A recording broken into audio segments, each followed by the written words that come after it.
మరి ముఖ్యంగా కూటమి నాయకత్వం చంద్రబాబు నాయుడు గారికి, అదేవిధంగా జనసేన నేత పవన్ కళ్యాణ్ గారికి, బీజేపీ నాయకురాలు పురంధేశ్వరి గారికి, వీరితో పాటు ఈ ఎన్నికల్లో నాకు ఇన్ఛార్జిగా ఉన్నటువంటి తూర్పు రాయలసీమ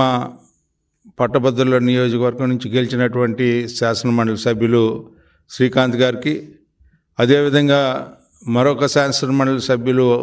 అశోక్ బాబు గారికి, వీరితో పాటు గతం నుంచి కూడా నాకు ఎంతో అండదండలుగా ఉన్నటువంటి సత్యనారాయణ రాజు గారికి, రాంభూపాల్ రెడ్డి గారికి, వీరందరితో పాటు 33 నియోజకవర్గాల్లో ఉన్నటువంటి ఎమ్మెల్యేలకి, ఎంపీలకి, అదేవిధంగా మంత్రివర్యులకి, వీరితో పాటు జిల్లా ప్రెసిడెంట్లకి, జిల్లా ప్రజా పరిషత్ చైర్మన్స్కి, అదేవిధంగా ద్వితీయ శ్రేణి నాయకత్వం ఏ రకంగా అంటే ఈ ప్రస్థానం 6 నెలల కాలం నుంచి జరుగుతూ ఉంది. మొదటి ఓటర్లు నమోదు దగ్గర నుంచి తొలి విడత ఓటర్ల జాబితా, తుది విడత ఓటర్ల జాబితా వరకు కూడా జరిగినటువంటి ప్రక్రియలో పాల్గొన్నటువంటి ప్రతి ఒక్కరికి, ప్రతి 30 మందికి ఎవరైతే ఒక బూత్ అబ్జర్వర్గా ఉన్నటువంటి వాళ్ళందరికీ కూడా నా హృదయపూర్వకమైన ధన్యవాదాలు. ఈ 8 నెలల నుంచి కూడా ఒక మంచి ప్రభుత్వంగా, ఈ రోజున ఒక అభివృద్ధి చెందుతున్నటువంటి పాలనగా, సమాజంలో జరిగినటువంటి అరాచకాలన్నింటిని కూడా అణచివేసుకుంటూ ఈ సమాజాన్ని అభివృద్ధి వైపు తీసుకెళ్తున్నటువంటి నాయకత్వమైనటువంటి కూటమి నాయకత్వానికి మద్దతుగా, అందుకే నేను చాలాసార్లు చెప్పాను, ప్రగతికి ఓటేయండి, ప్రత్యర్థులు ఎవరు అనేది కాదు.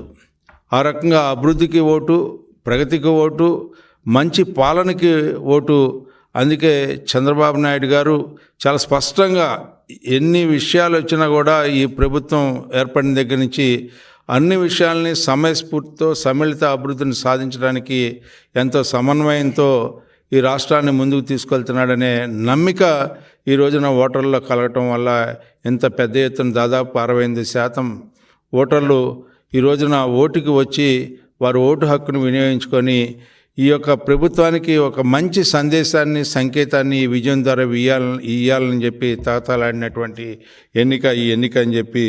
మీకు ప్రత్యేకంగా మనవి చేస్తూ, అదేవిధంగా ఈ రాష్ట్ర పార్టీ అధ్యక్షులు పల్లా శ్రీనివాసరావు గారు ప్రతి అంశంలో కూడా సమన్వయం చేసుకుంటూ అభ్యర్థిగా ప్రకటించిన దగ్గర నుంచి ఈనాటి వరకు కూడా ప్రతి అడుగులోనూ ఆయన యొక్క ఆలోచన ఉంది అని చెప్పి చెప్పుకోవడానికి చాలా ఆనందపడతా ఉన్నాను. ఏదేమైనప్పటికీ ఈ యొక్క ఎన్నిక అనేది చాలా స్పష్టంగా